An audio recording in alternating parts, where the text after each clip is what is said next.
Mais permettez-moi de rajouter un mot. On parle de nouveau beaucoup de violence policière. Alors je sais bien que c'est un débat sur les mots. Moi, c'est un mot que je recuse. Il y a la violence de policiers. Il y a des policiers qui se comportent mal. Ils doivent être exclus de la police. Mais parler de violence policière, ça voudrait dire que derrière, il y a une violence d'État, il y a une violence commandée. Non, l'immense majorité des policiers, des forces de l'ordre, se sentent salis par les faits qui viennent de se produire. Il faut rappeler que notre police, dans son immense majorité, fort heureusement, est républicaine et respectueuse du droit. Oui, cela dit, beaucoup d'observateurs aujourd'hui, Manuel Valls, soulignent que peut-être ces policiers agissent ainsi, ne serait-ce de manière heureusement que marginale, dans un sentiment d'impunité, car ils se sentent soutenus par leurs syndicats et certains disent même par le ministre de l'Intérieur qui fait corps avec son institution.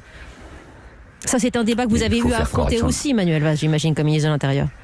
Oui, bien sûr. Quand je suis arrivé comme ministre de l'Intérieur, j'ai rappelé deux choses, deux principes.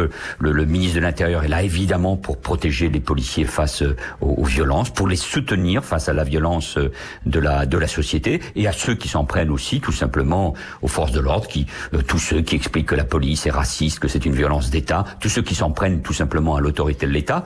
Mais j'ai rappelé aussi, à chaque fois, que tout policier qui ne respecterait pas le code de la déontologie que j'avais rénové, que j'avais réformé, tout policier qui ne respecterait pas la loi républicaine, qui ne respecterait pas les citoyens, serait sanctionné tout simplement parce que le policier, le gendarme, doit être exemplaire. Et ces policiers, dans leur immense majorité, le sont. Ils accomplissent leur travail et leur mission dans des conditions particulièrement difficiles. Mais pour cela, bien évidemment, ils doivent être exemplaires.